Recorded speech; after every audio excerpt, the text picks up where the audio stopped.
We're here to talk about uh, the $600. I think Janet Yellen is very smart about going after these accounts. I think that a lot of the Republicans and a lot of people who either did PPP fraud or has lied on their tax returns and has said that they'd only made X, Y, and Z and actually made more money is scared that the government could come after them and they can possibly go to jail. Well, I got news for some people. If you're already poor, I mean, there's not much money that you could have been hiding that they couldn't have known about in the first place. And the amount of money that you would owe if they gave you another stimulus check, you could possibly pay it back. I think it's that the people who are really rich are afraid that they'll be able to really target the people who are actually owing money. And I think that they are mad at the fact that they've come up with a idea that I've been came up with this idea that they should create a tax across the whole entire board. That way, when you tax across the whole entire board,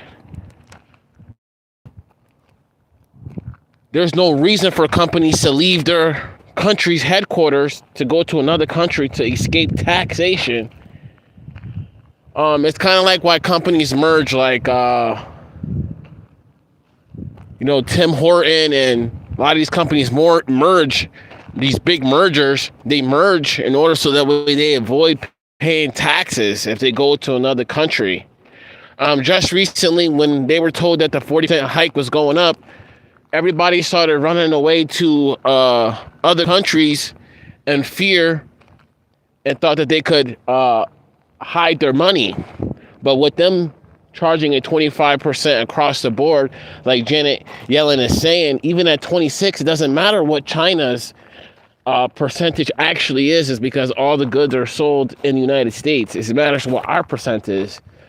Even if their percentage was lower than theirs, they don't, produce enough price or enough influence to drive the price. We do. Hip hop, music, there's a lot of different catalysts that drive influence to drive the price of a brand, what the actual value of something actually is worth, what people are actually, the tolerance level that people are tolerant. There's a level that people are that'll tolerate to pay something, and then there's just a point where people won't tolerate the price, and they'll either try to make it themselves or grow it themselves once the price comes to a certain point where goods don't come the price of what they say it is. Because if you think about it, an apple costs the same amount for it to grow back then than it did now. God's sun, His water, His rain. What drives the actual price? It's the actual price that people are actually willing to pay for something. So, there's not an infinite number that someone will pay for something. It's going to eventually, that's what inflation is. So, I feel like Janet Yellen is doing the right thing. And I hope something doesn't happen to her or she doesn't die or something happens. I don't mean to say something bad, but she's the right one in there. And I just feel like I hope that the Democrats are not just using this as a tool just to target companies that they want to target to make them pay. I hope that this thing is fair around the whole board. Hope it's not just used to target just black people's companies. Hope it's not just to just target Republican companies. And I hope that this tool is used to actually do some changes, some good. And it's not just a tool to gain more sphere of influence or to gain more ground and more leverage. Because, why is this now being thought of? We've been had economic experts for hundreds and hundreds of years. Why has this not been implemented, instituted, So, I think it's a real good thing, but at the same time, I feel like this is a huge dangerous thing because if everyone doesn't keep the percentage the same around everywhere, like China's not, it's still going to make people want to go to China. Because you can't force China to say, hey, it's going to be a percentage on everything over here. Because now, if China don't pay that money, what's going to happen? You're going to attach it on top of everything? I don't know. You're going to have to try to get China to go along with it, because if China don't go with it, I mean, they make so many goods.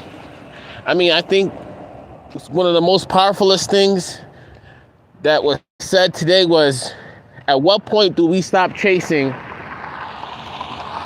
and keep waiting on China? Will it be cost effective just to make it ourselves again?